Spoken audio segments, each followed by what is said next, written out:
Welcome and thank you for tuning once again into our channel, my wonderful people. The obedient movement that took place in Imo State today was something else, my good people. Nigerian youth in Imo State, to be precise, is taking it another level. Alright, let's jump into the matter. The question is, will Nigerians witness surprises in 2023 with the obedient movement? Alright, my wonderful people, if crowd polling activities organized by the political parties are enough yardstick to judge how the parties will perform during the election, then the Labour Party will be given pass mark as a part that will definitely sway voting patterns significant to be rocked into the 2023 elections.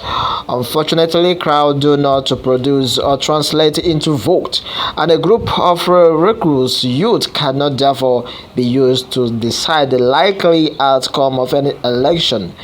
There is meanwhile nothing curious that is both unique and intriguing about the Labour Party and its presidential flag bearer, Dr. Peter Obi, that should be dispassionate observers food for thought.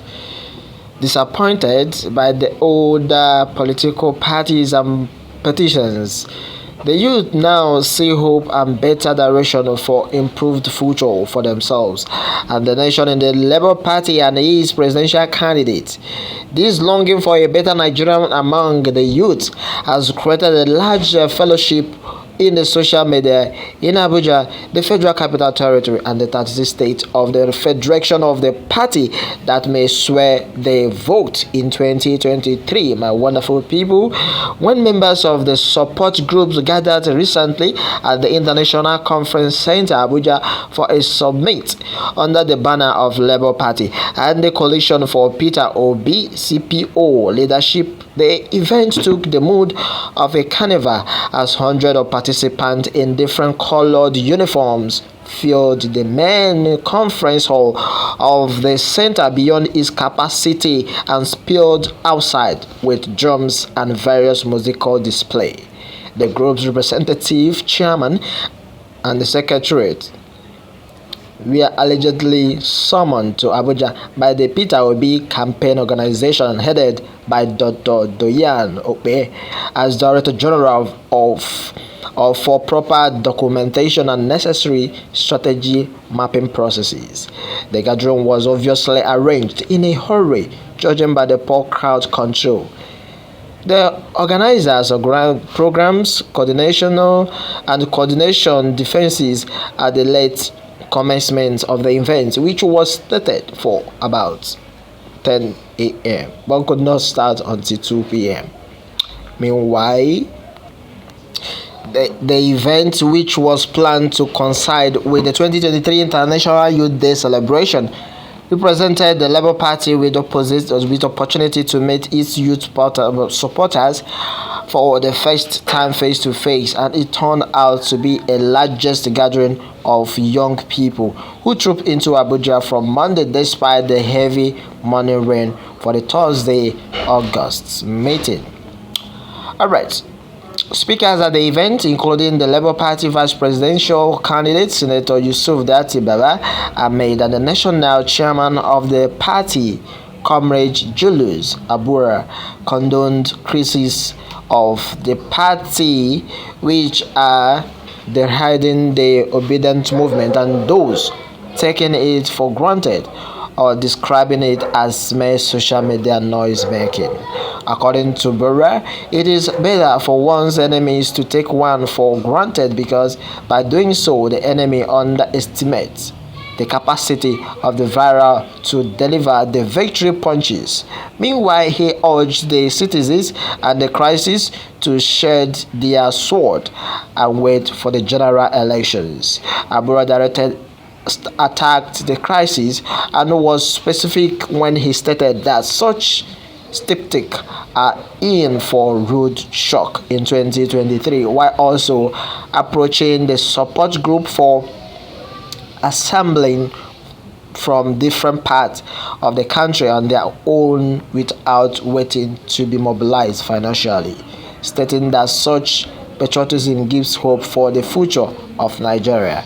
He also said that the Labour Party has taken up the reasonability of rescuing Nigeria from misery, a phenomenon which he stated has plugged the nation into disarray for several years and left the people in abject poverty, even in the face of other Herculean challenges like insecurity and hyperinflation, among others.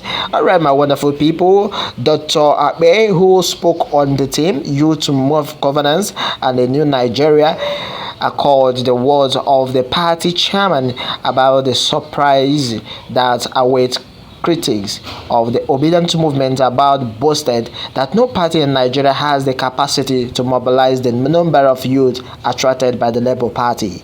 Meanwhile, Obe spoke extensively on the need for the youth support groups to remain motivated, united and focused on the goal of winning the 2023 election by mobilizing others and converting more youth into the party. Well, the presidential candidate of the party, Peter Obi, came to the venue very late, though, but he had the crowd speedbound by revealing out figures of the debt profile of the nation, the level of corruption in the system, the vast untapped natural resources available in the country, and how the Labour Party hopes to revamp the economy and make Nigeria work proper again. Alright. Especially, he said, Peter Obi continued to say that Nigeria has no reason to owe more than $30 billion, while thousands of hectares of arable land lay waste throughout the federation, and about 73% of the nation's entire youth population remain unemployed and out of school.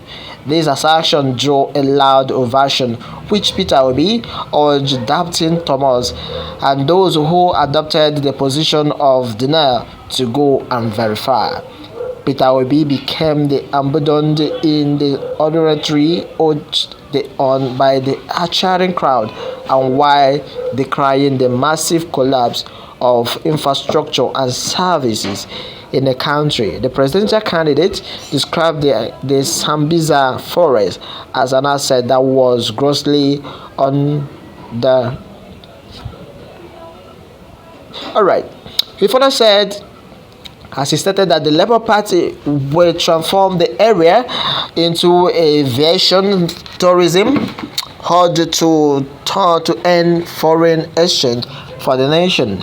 Peter Obi said that the fate of the youth must be rekindled in the capacity of the nation to provide for them and give them a better future, because Nigeria, he said, has the most talented and energetic youth population in the world. The outcome of the Labour Party gathering was very clear and specific. It showed that Nigerian youth are becoming more politically conscious, and they are beginning to awaken to the fact that the future of this country rests squarely in their hands.